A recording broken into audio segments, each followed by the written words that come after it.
সবিনয় অনুরোধ করছি।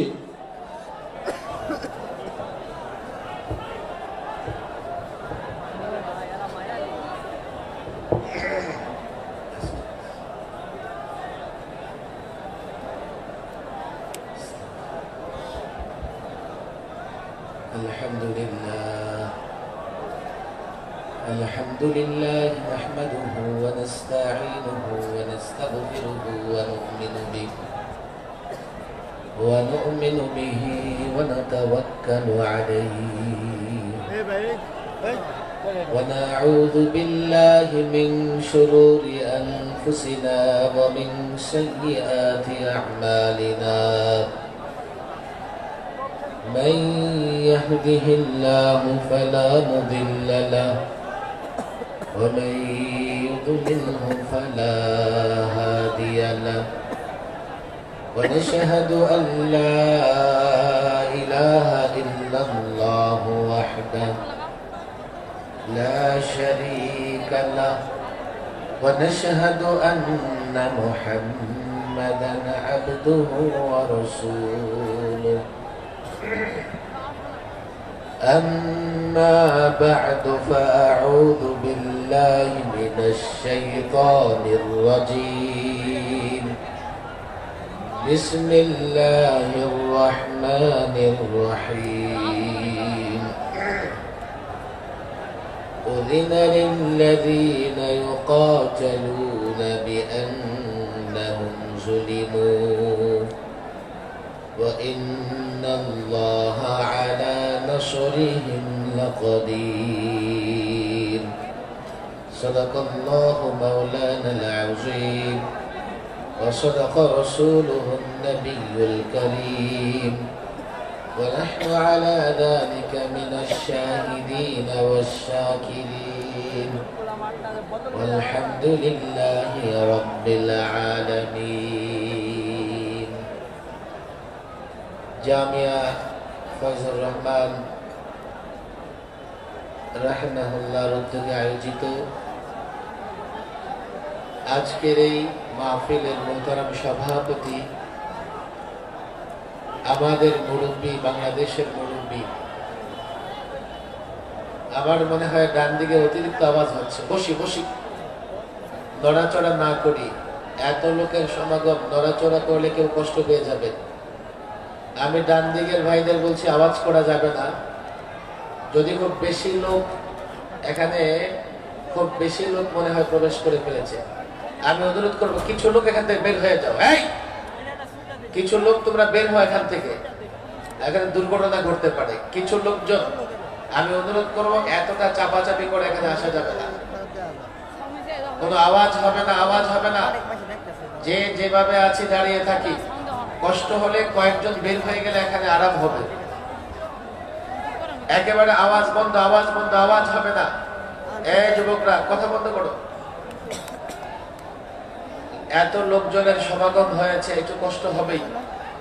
আমি জানি এখানে দাঁড়িয়ে থাকতে কষ্ট হচ্ছে, কিন্তু আওয়াজ করলে দাঁড়িয়ে থাকার কষ্টটাই হবে, ওয়াজ কিন্তু শোনা হবে না।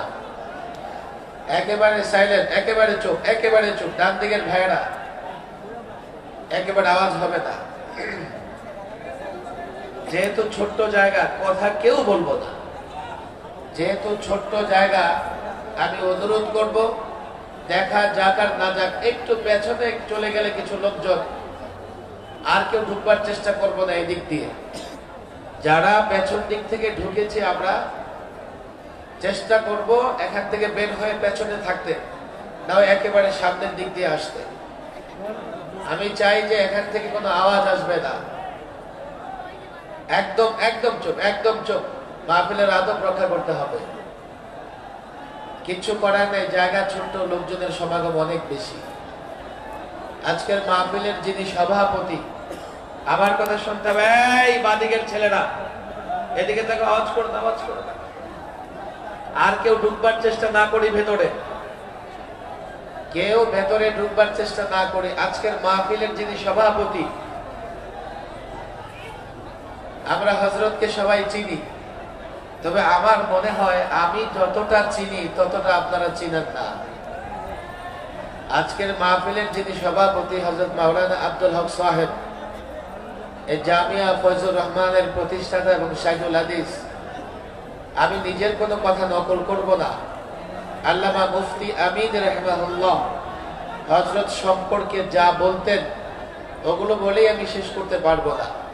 তবে আজকের এই বিশাল সমাগমে আমি এতটুকু বলতে চাই, হযরতে হাফিজ হুজুর রাহিমাহুল্লাহ মাওলানা আব্দুল হক সাহেব আজকের এই প্রোগ্রামের সভাপতি, এই জামিয়ার প্রতিষ্ঠাতা, পরিচালক এবং শাইখুল হাদিস হযরতকে আল্লামা হাফিজ হুজুর রাহিমাহুল্লাহ খুবই ভালোবাসতেন এবং আল্লামা মুফতি আমিন রাহিমাহুল্লাহ হযরত সম্পর্কে এত উঁচু ধারণা রাখতেন, হযরত যদি সামনে না থাকতেন আমি সেই কথা বলতাম, কিন্তু হযরত সামনে চলে এসেছেন, আমি সেই কথাগুলো আজকে বলবো না।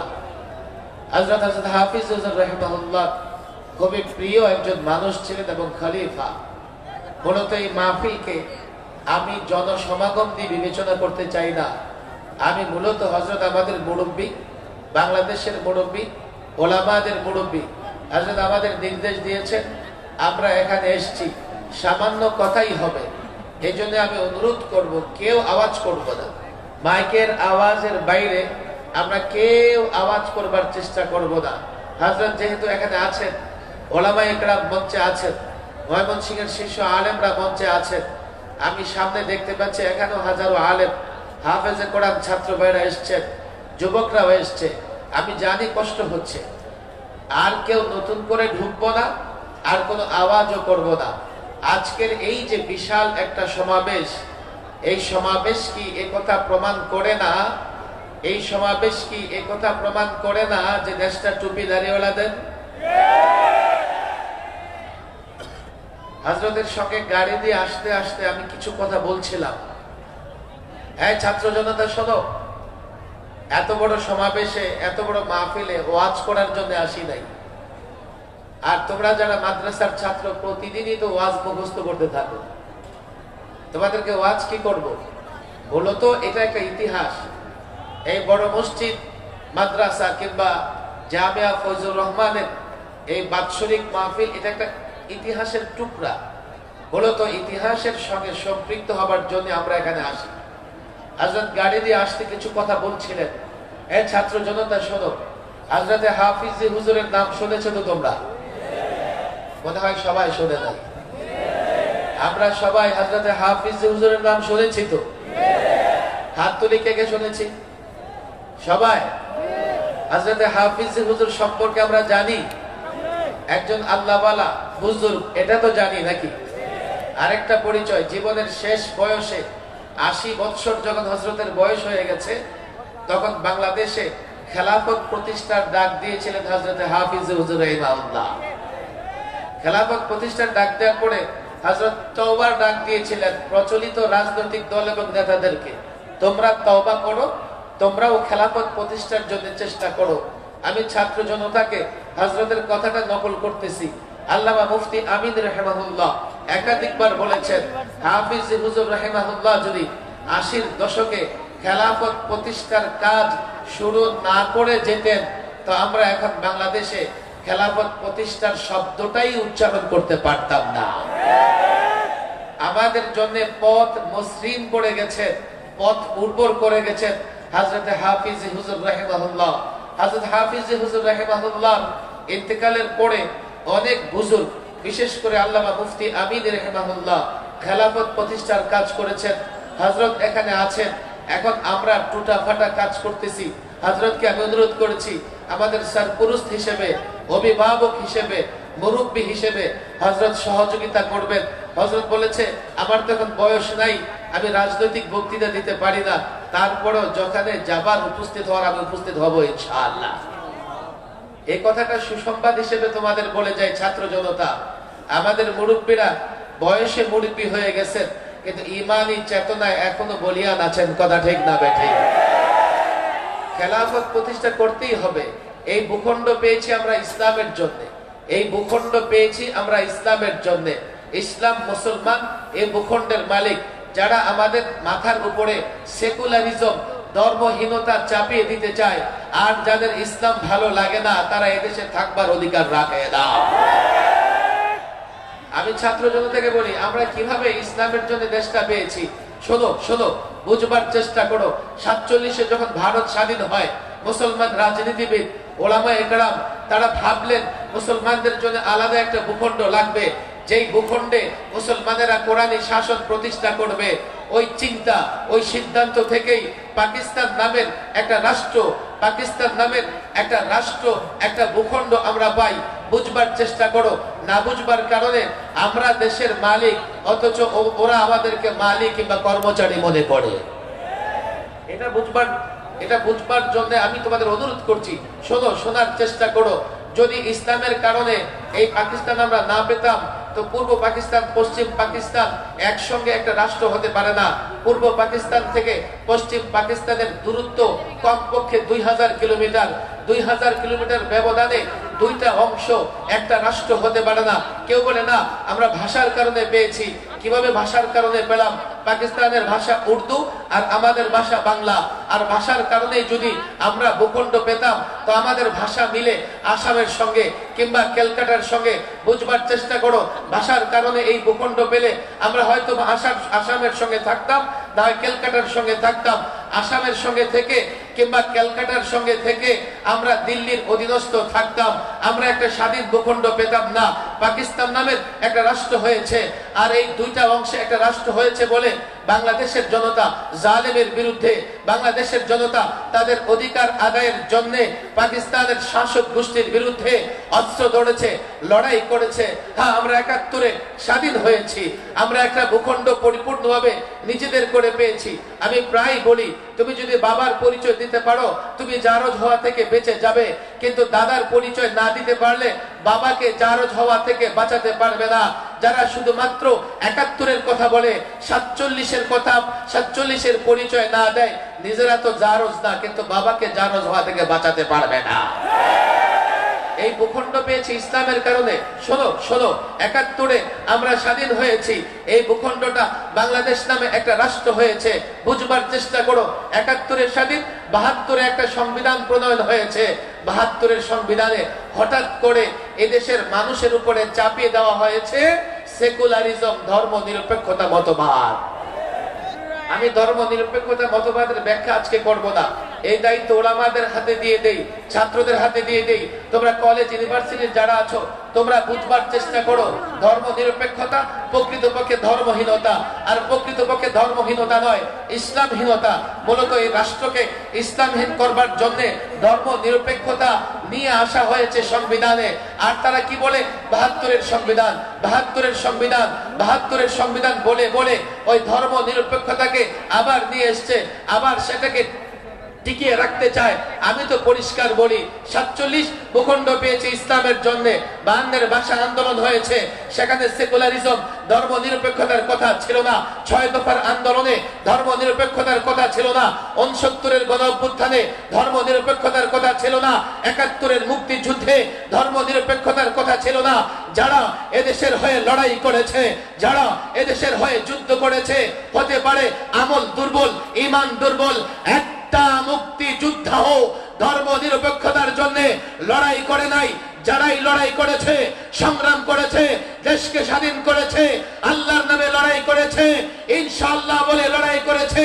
আল্লাহর কসম করে বলি, বাংলাদেশিদের বিরুদ্ধে, মুসলমানদের বিরুদ্ধে সবচাইতে বড় ষড়যন্ত্র ছিল 72-এর সংবিধানে সেকুলারিজম নিয়ে আসা। ছাত্র জনতা বুঝবার চেষ্টা করো, লম্বা কথা আমি বলতে পারবো না, মেহমান আরো আছে। 72-এর সংবিধানে সেকুলারিজম নিয়ে এসে ইসলাম উৎখাতের ষড়যন্ত্র করা হয়েছে। 75-এ ওই ইতিহাস শেষ। 15ই আগস্ট শহীদ প্রেসিডেন্ট জিয়াউর রহমান তিনি পঞ্চমবারের মতো সংবিধান সংশোধন করে দুটা কাজ তিনি করেছেন। এক, বিসমিল্লাহির রহমানির রহিম। 2, আল্লাহর উপর আস্থা বিশ্বাস। আর এর পাশাপাশি সেকুলারিজম বাদ দিয়েছেন। আমি তোমাদের যে কথা বলতে চাই, 1979-তে আমাদের সংবিধানে বিসমিল্লাহির রহমানির রহিম এসছে, আল্লাহর উপর আস্থা বিশ্বাস এসছে। 32 বছর আমাদের সংবিধানে এটা ছিল। 2011-তে এই পলাতক ফেসিবাদী সরকার সংবিধান সংশোধন করে তাদের হাত কাঁপে নাই, তাদের বুক কাঁপে নাই, কারণ তারা মুনাফিক। বাংলাদেশের সংবিধান থেকে বিসমিল্লাহির রহমানির রহিম সংবিধানের বর্ডারের বাইরে দিয়ে বিকৃত অনুবাদ স্থান দিয়েছে। আর আল্লাহর উপর অবিচল আস্থা বিশ্বাসের মতো ঈমানি একটা ধারা তারা তুলে দিয়েছে।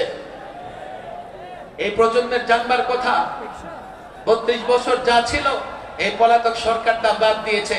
এখন বাংলাদেশে একটা পরিবর্তন হয়েছে। ছাত্র জনতা আপনারা জানেন, এই পরিবর্তনের পরে এই রাষ্ট্র সংস্কারের কাজ চলতেছে।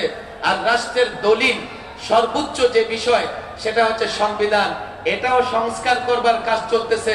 আমরাও সহযোগিতা করেছি, একথা আমরা পরিষ্কার বলেছি যে এই সংবিধানে বিসমিল্লাহির রহমানির রহিম নিয়ে আসতে হবে, এই সংবিধানে আবারও আল্লাহর উপর আস্থা বিশ্বাস নিয়ে আসতে হবে। আরো কিছু কথা বলেছি। হযরত এখানে আছেন আল্লামা মুফতি আমিন রাহিমাহুল্লাহ, পাকিস্তানের সংবিধান সম্পর্কে বলতেন, পাকিস্তানের সংবিধানে যদি একটা কথা লাগিয়ে দেওয়া হয় আমরা এটাকে ইসলামী সংবিধান বলবো। এই ছাত্র জনতা ইতিহাস পড়ো, 47-এ এই পাকিস্তান নামের একটা মুসলিম রাষ্ট্র গঠিত হওয়ার পরে আলেম ওলামাদের একটাই দাবি ছিল, পাকিস্তানের সংবিধান হবে কোরআন, ইসলামী সংবিধান রচনা করতে হবে। 47-এর পরে মুসলমানদের নেতা যারা শাসক গোষ্ঠী, তারা সংবিধান কোরআনের আলোকে রচনা করে নাই, বরং একবার তারা এই মুসলমানদের দাবিকে প্রত্যাখ্যান করবার জন্য বলে দিল, আপনারা একযোগ হয়ে সংবিধানের জন্য প্রস্তাবনা পেশ করেন। আল্লামা মুফতি আমিন রাহিমাহুল্লাহ একাধিকবার বলেছেন, বাংলাদেশের সমস্ত পাকিস্তানের সকল ওলামায়ে কেরাম মিলে 22 দফা সংবিধান সংশোধনের প্রস্তাব দিয়েছিলেন, কিন্তু এই শাসক গোষ্ঠী পাকিস্তানের মানে নাই। আল্লামা মুফতি আমিন রাহিমাহুল্লাহ বলতেন, একটা ধারা লাগায় দাও। সেই কি ধারা? সেই ধারা হচ্ছে এই সংবিধানের যেখানে যা কিছু থাকুক না কেন কোরআন সুন্নাহর সঙ্গে সাংঘর্ষিক কোনো কিছু গ্রহণযোগ্য হবে না।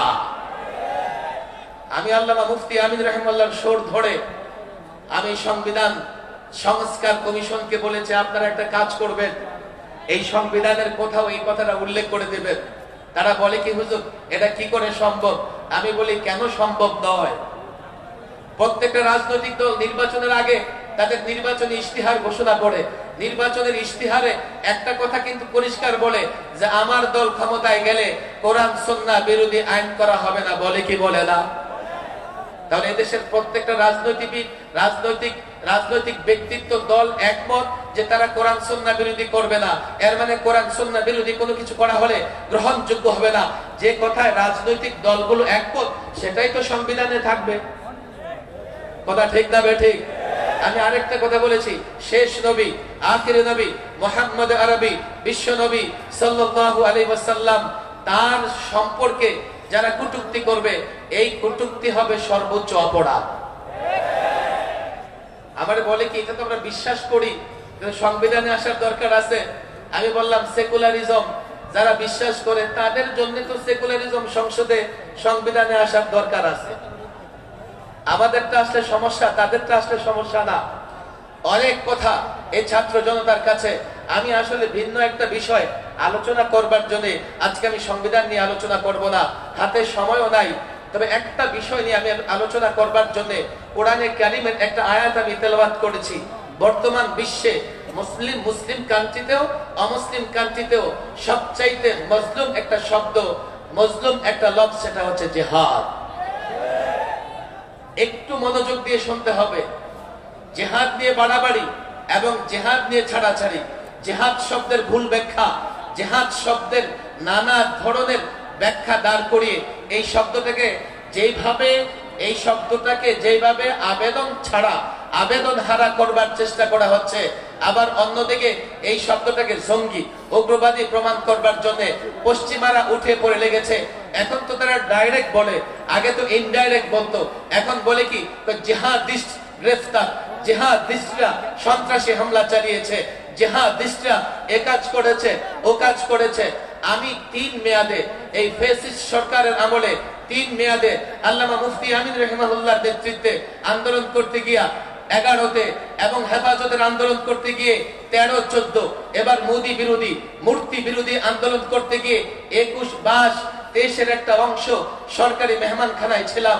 আমি জেলখানায় বিশেষ করে কাশিমপুর হাই সিকিউরিটিতে যত ব্যক্তি আছে, জঙ্গি সংগঠন হোক আর জিহাদি সংগঠন হোক, সন্ত্রাসী সংগঠন হোক আর রাজনৈতিক দলের নেতা নেতৃবৃন্দ হোক, সবার সঙ্গে আমার সাক্ষাৎ হয়েছে। আমি দেখেছি কাশিমপুর হাই সিকিউরিটিতে একটা ভবন আছে যেখানে ওই জিহাদিস্টদের ধরে ধরে বন্দী করা হয়, এমনকি সেখানে হাফজখানার ছাত্রও আছে। জিহাদ শব্দটা একটা মজলুম শব্দ। তারা এই শব্দটার ব্যাখ্যায় সন্ত্রাস কিংবা জঙ্গিবাদকে দাঁড় করাতে চায়। এক্ষেত্রে দুটা দিক আমাদের মনে রাখতে হবে। পশ্চিমারা জিহাদকে যেভাবে ব্যাখ্যা করে, ডিফাইন করে, আমার বাংলাদেশের বুদ্ধিজীবীরাও সেভাবে করার চেষ্টা করতেছে। কেন রে ভাই? জিহাদ শব্দের অর্থ হচ্ছে যুদ্ধ, কথা ঠিক না বেঠিক? যুদ্ধ কি বৈধ না অবৈধ? কোন সন্দেহ আছে? যুদ্ধ যদি বৈধ না হইতো রাষ্ট্রগুলো সেনাবাহিনী কেন পালে? রাষ্ট্রগুলো অস্ত্র কেন কিনে? আর যে রাষ্ট্রের হাতে যত অত্যাধুনিক অস্ত্র, সে তত বেশি মাতাব্বরি কি করে করে? তাহলে বোঝা গেল যুদ্ধ বৈধ। তো যুদ্ধ যদি বৈধ হয়, জিহাদ অবৈধ কেন হবে? যুদ্ধ যদি সন্ত্রাস না হয়, জিহাদকে সন্ত্রাস কেন বলা হবে? কথা ঠিক না বেঠিক? তারা বলবে কি, হুজুর তো আপনারা যুদ্ধ বলেন, জিহাদ কেন বলেন? বুঝবার চেষ্টা করো। আপনারা যুদ্ধ শব্দ ব্যবহার করলেই তো হয়, জিহাদ শব্দ ব্যবহার করে ছেড়ে দেন, আপনাদের জঙ্গি বলবে না। দেখো, তোমরা গত 16 বছরে যে স্লোগান দিতে পারোনি, কলেজ ইউনিভার্সিটির ছেলেরা সেই স্লোগান দেখিয়ে দিয়েছে। কি সেটা? পা চাটলে সঙ্গী আর না চাটলে জঙ্গি। আবার তাদের হাতে একটা মেশিন ছিল, তাদের মানলে আপনি এই মেশিনে ঢুকে আপনাকে মুক্তিযোদ্ধা বানিয়ে ফেলবে। আর তাদেরকে মানবেন না তো আপনাকে তারা উপাধি দিয়ে দিবে রাজাকার। কথা ঠিক না বেঠে? একটু বুঝবার চেষ্টা করো।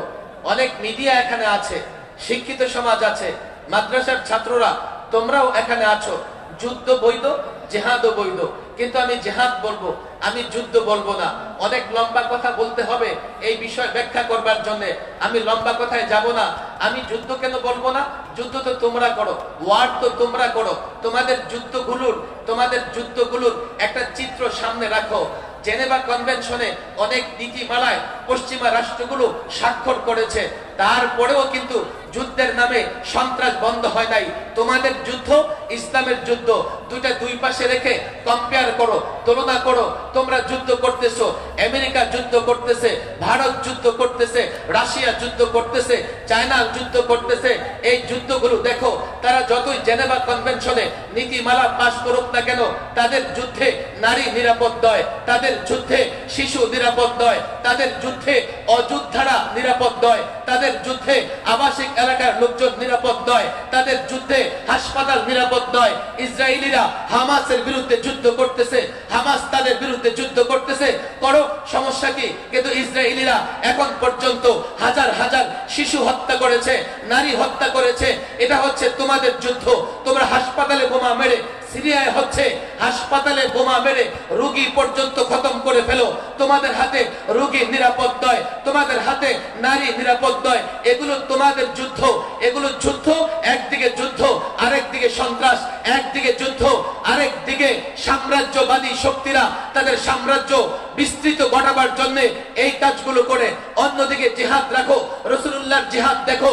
রাসূলুল্লাহ নিজে 27টা জিহাদে, 27টা যুদ্ধে অংশগ্রহণ করেছেন।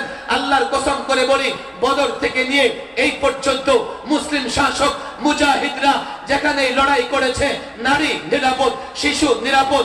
তোমাদের হাতে নারী নিরাপদ নয়। আমেরিকান ফৌজ ইরাকে হাজার হাজার নারী ধর্ষণ করেছে। তোমাদের চেষ্টা হচ্ছে নারী ধর্ষণ, তোমাদের চেষ্টা হচ্ছে মানুষ হত্যা, মানবতা হত্যা, মানব অধিকার ধ্বংস করা। আল্লাহর কসম করে বলি, ইসলাম সুন্দর, ইসলামের ইবাদত সুন্দর, ইসলামের মুআমালাত সুন্দর, ইসলামী সিয়াসত সুন্দর, ইসলামী খেলাফত সুন্দর, ইসলামের জিহাদ সুন্দর। তোমরা নোংরা, তোমাদের যুদ্ধ নোংরা, তোমাদের নীতিমালা নোংরা। এজন্যই আমরা জিহাদকে জিহাদ বলবো, যুদ্ধ বলতে পারবো না।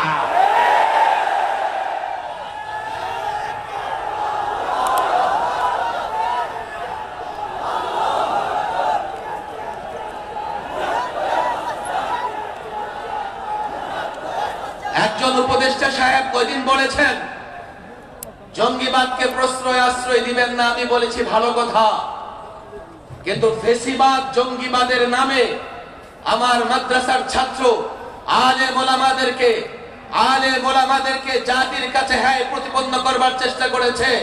আমাদের ভয়ের জায়গা এটা, আবারও যেন জঙ্গিবাদের নামে কোনো মাদ্রাসার ছাত্রকে গ্রেফতার করা না হয়। আমি যে আয়াত তেলাওয়াত করেছি, উযিনা লিল্লাযীনা ইউকাতালুনা বিআন্নাহুম যুলিমু, আল্লাহ জিহাদের অনুমতি কেন দিয়েছেন? আমাদের সামনে ইতিহাস আছে, সিরাত আছে।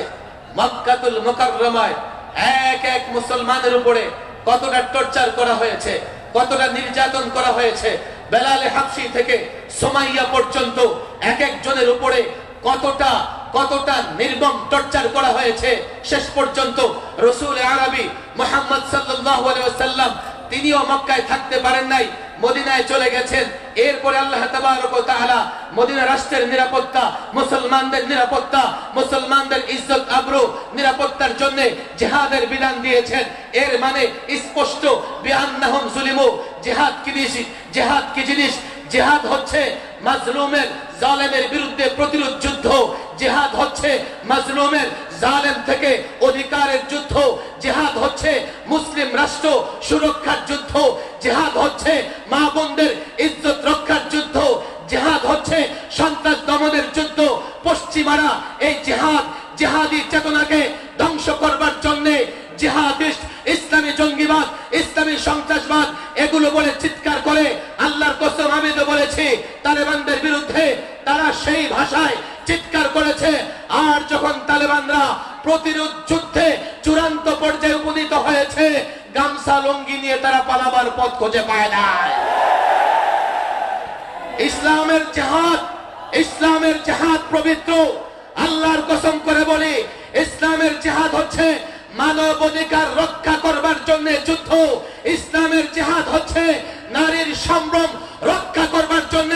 আল্লাহর কসম করে বলি, আমরা যখন যুদ্ধের কথা বলি, আমরা যখন জিহাদের কথা বলি, দেশ প্রেমিক হয়ে থাকলে, মুসলমান হয়ে থাকলে তোমাদের ভয়ের কোনো কারণ নাই।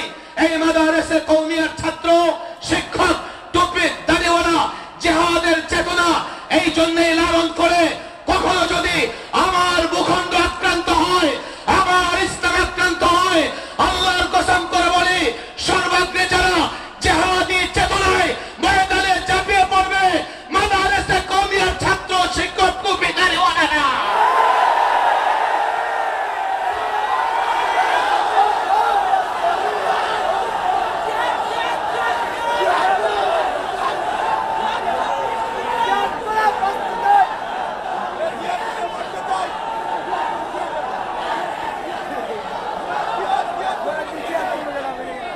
আমাকে রিমান্ডে বলা হলো জিহাদের নামে সন্ত্রাস হয় আপনারা দেখেন না।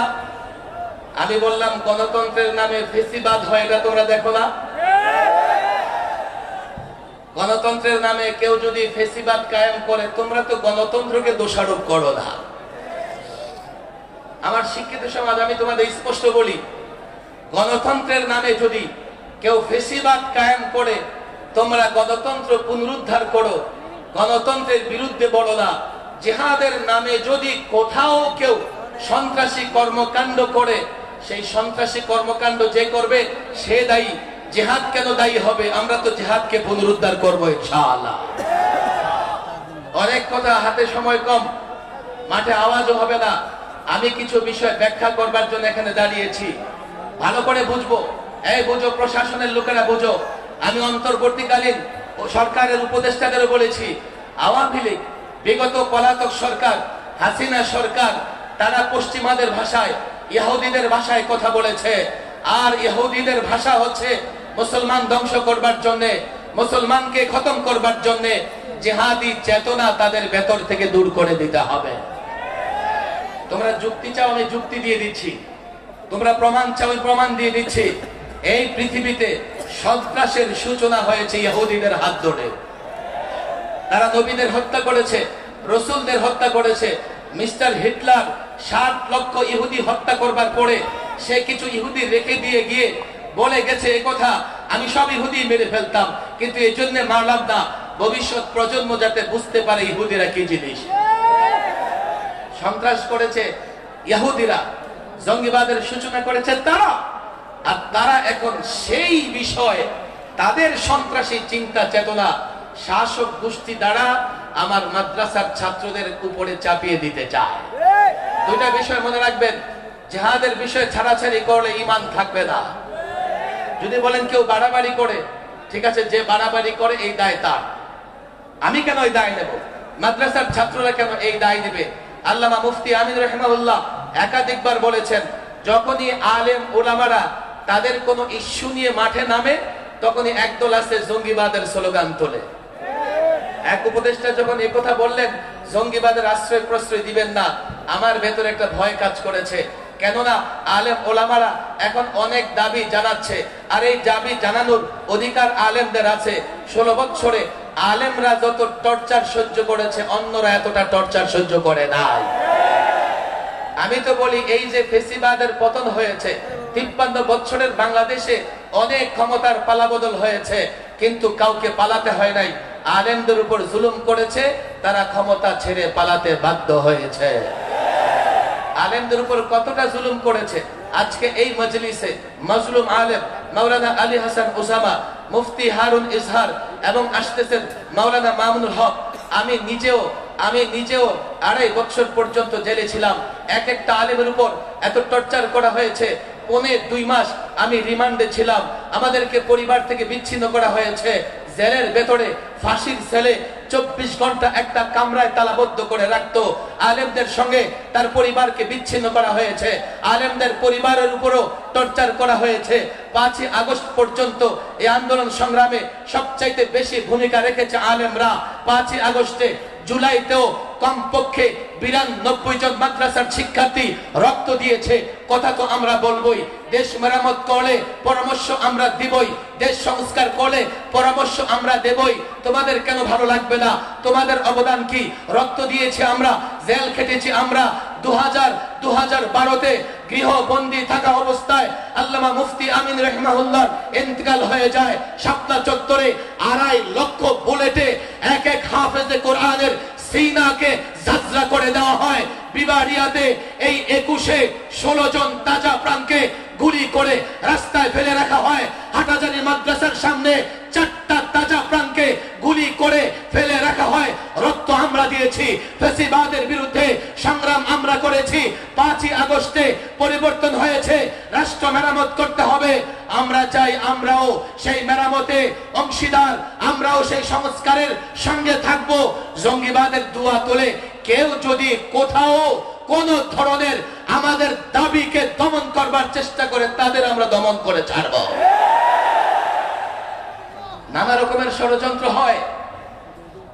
আমি এই লাখো জনতাকে অনেক কথাই বলতে মন চায়, কিন্তু আমি লম্বা কথা বলবো না, সময় হাতে কম। হযরত এখানে আছেন।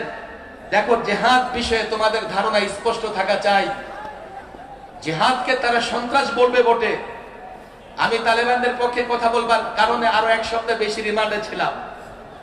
আপনি তালেবানদের পক্ষে কথা বলেন, আর দেখো এখন বাংলাদেশ চালাইতেছে তালেবান সরকার।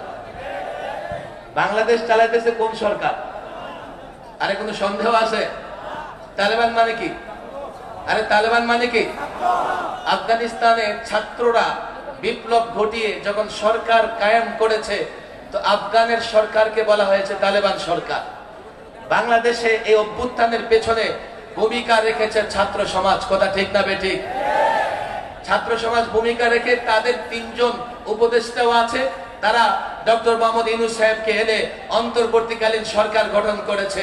আফগানিস্তানের ভাষায় বলতে গেলে বলতে হবে বাংলাদেশেও আছে তালেবান সরকার। কথা ঠিক না বেঠিক? জিহাদের নামে ছাড়াছাড়ি কোনোভাবে জাতির কল্যাণ আসবে না। বলবেন জিহাদের নামে বাড়াবাড়ি হয়, এর পেছনে ইহুদিদের অর্থায়ন আছে। তারা জিহাদের মতো পবিত্র ইবাদতকে কুলুষিত করবার জন্য তাদের কিছু এজেন্ট দিয়ে, আমি প্রায় বলি, কর্ণাটকের পুলিশ আল কায়দার নামে 9 বছর একটা ফেসবুক পেজ চালিয়েছে। অনেক মাদ্রাসার হেফজখানার ছাত্র জেলখানে আছে। আমি বললাম, তোমরা কি করে জেলখানে এসছো? হুজুর লাইক দিয়েছিলাম, কমেন্ট করেছিলাম, শেয়ার করেছিলাম। এই পেজগুলো কে চালায়? কয় গোয়েন্দা সংস্থার লোকেরা। গোয়েন্দা সংস্থার লোকেরা একটা আইডি খোলে, একটা পেজ খোলে, জিহাদের আপডেট দিতে থাকে, তালেবানদের আপডেট দিতে থাকে, আইএস এর আপডেট দিতে থাকে, আল কায়দার আপডেট দিতে থাকে। অর্থাৎ মাছ ধরবার জন্য লোকেরা যেভাবে বড়শি ফেলে তারা সেইভাবে বড়শি ফেলায়।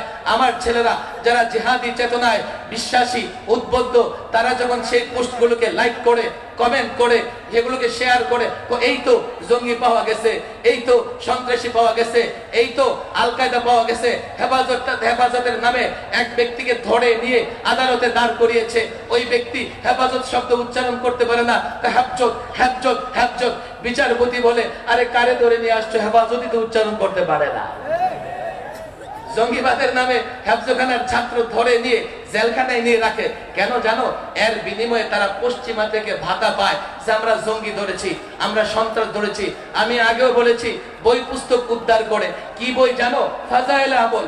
ফাজাইলে আমল, ফাজাইলে আমল উদ্ধার করে দেখায় যে এই দেখো, এই দেখো, আমরা জিহাদি বই পুস্তক উদ্ধার করেছি, কোরআনে জিহাদের কথা আছে। এর মানে কি? কদিন পরে কোরআন উদ্ধার করে জাতির সামনে কোরআনকে কলুষিত করবার চেষ্টা করবে। এটা পশ্চিমাদের ষড়যন্ত্র। বুঝতে হবে, জিহাদের সঠিক ব্যাখ্যা জাতির সামনে দিতে পারলে এটা যৌক্তিক, এটা ন্যায়, এটা ইনসাফের, এটা সন্ত্রাসের বিরুদ্ধে কোনো সন্দেহ নাই। আর জিহাদকে যদি কেউ ভুল পথে নিয়ে যায়, জিহাদের নামে সন্ত্রাসী কর্মকাণ্ড চালায়, আমি পরিষ্কার বলছি, এর পেছনে ইহুদি, নাসারা, পৌত্তলিক, ভারতের গোয়েন্দা সংস্থা দায়ী। ছাত্র জনতাকে কিছু কথা এই জন্যই বলি, রাষ্ট্র এখন মেরামতের কাজ চলতেছে, আর আমরা পরিষ্কার প্রস্তাবনা পেশ করেছি, এই রাষ্ট্রের মেরামত যেন এমন না হয় যে আমাদের আবার আন্দোলন করা লাগে, আমাদের কোথাও আপত্তি তোলা লাগে।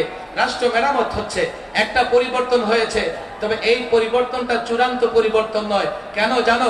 পরিবর্তনের আগে একটা স্লোগান ছিল, বৈষম্য দূর করতে হবে। এই বৈষম্য দূর করবার জন্য, কোটা মুক্ত বাংলাদেশ করবার জন্য একটা পরিবর্তন হয়েছে। এই পরিবর্তনের পরে যারা দায়িত্ব নিয়েছে, ইনশাল্লাহ তারা হয়তোবা মেরামত করবে।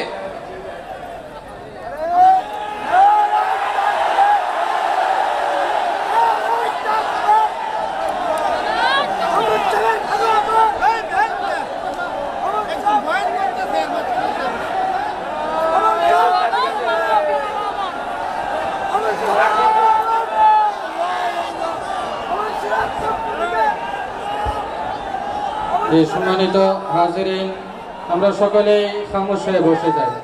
আমরা সকলেই খামোশ হয়ে বসে যাই। ইতিমধ্যেই মঞ্চে তাশরীফ আনয়ন করেছেন আজকের এই মুবারক মাহফিলের প্রধান আকর্ষণ শাইখুল হাদিস আল্লামা আজিজুল হক রহমতুল্লাহি আলাইহির সুযোগ্য সাহেবজাদা শাইখুল হাদিস ইবনে শাইখুল হাদিস আল্লামা মামুনুল হক দামাত বারাকাতুহু। আল্লামা মামুনুল হক দামাত বারাকাতুহু। আমরা সকলেই খামোশ হয়ে বসে যাই। ইনশাআল্লাহ কিছুক্ষণ পরে হযরতের বয়ান শুরু হবে।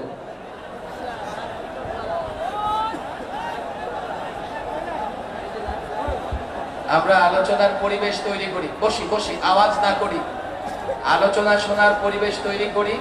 মাওলানা মামুনুল হক সাহেব চলে আসছেন, আমার কথাও শেষ দিকে।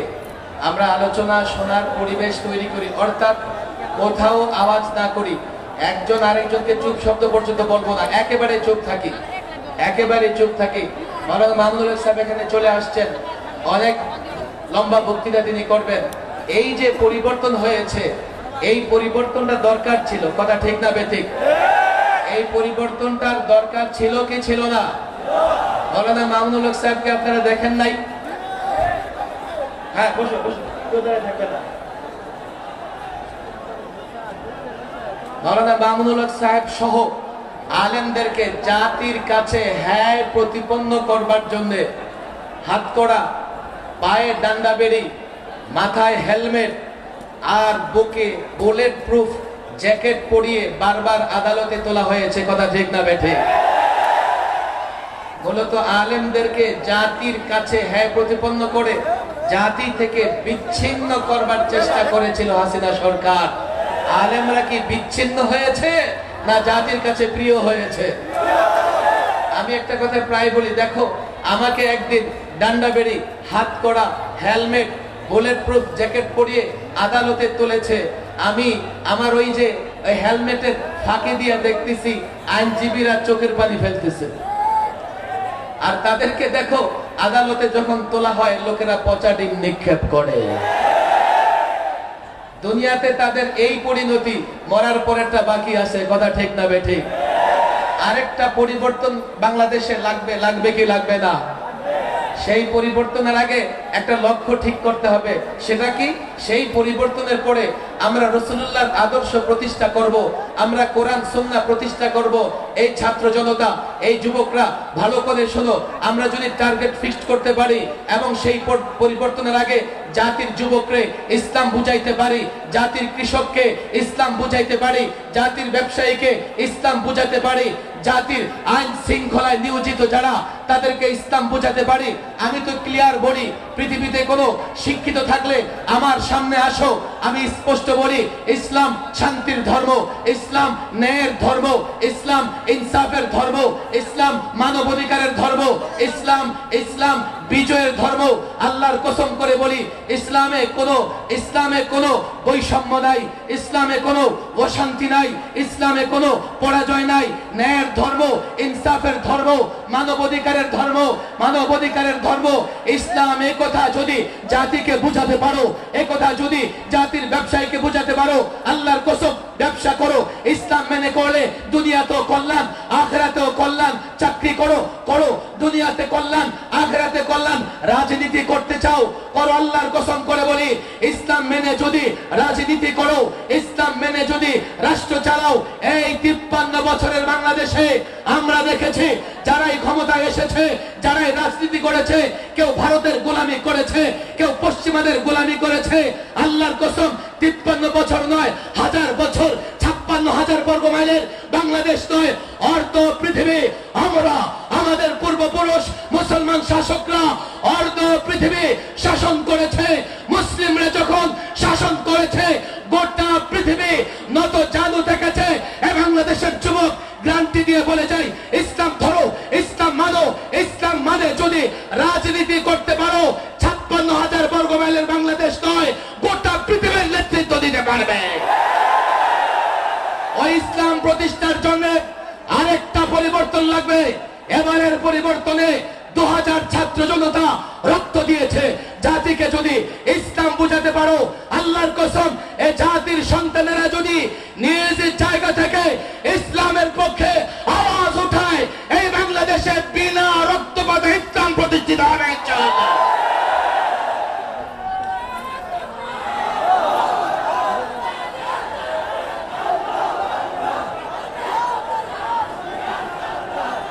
হাফিজি হুজুরের পথ ধরে, শাইখুল হাদিস আল্লামা আজিজুল হক রাহিমাহুল্লাহর পথ ধরে, আল্লামা মুফতি আমিন রাহিমাহুল্লাহর পথ ধরে আমরা যদি পরিকল্পিত একটা অভ্যুত্থানের দিকে দাবিত হতে চাই, আমরা যদি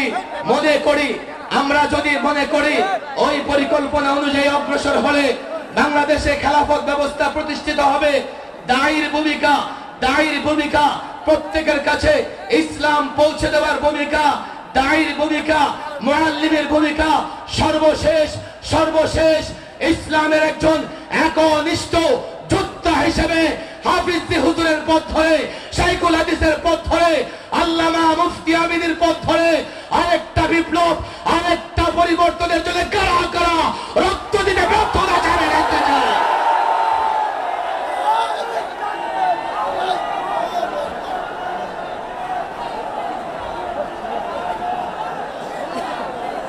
আল্লাহ তাবারক ওয়া তাআলা আমাদের আকাঙ্ক্ষা, আমাদের এই ইচ্ছাকে কবুল আর মঞ্জুর করে নিন। ওয়া মা তাওফীকি ইল্লা বিল্লাহ ওয়া মা আলাইনা ইল্লা